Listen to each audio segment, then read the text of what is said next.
Tired of your Bluehost domain and Shopify store feeling like they're on different planets? Let's unite them. First, log into your Bluehost account. Once you're in, navigate to the domain section.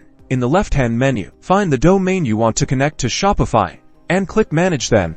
Select DNS Zone Editor or DNS Records. Now, head over to your Shopify admin panel, go to Settings, then click Domains, click Connect Existing Domain. Enter your Bluehost domain name and click Next. Shopify will display the DNS records you need to update in Bluehost.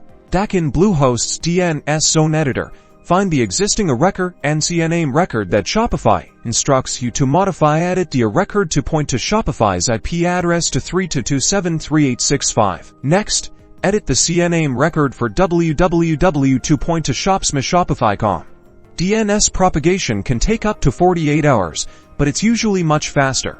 Once you think enough time has passed, go back to Shopify and click Verify Connection. If everything is set up correctly, Shopify will confirm the connection. Congratulations, your Bluehost domain is now connected to your Shopify store. Don't forget to enable SSL for secure browsing. You can do this by selecting Enable SSL Certificate option that can be found when a domain is successfully connected.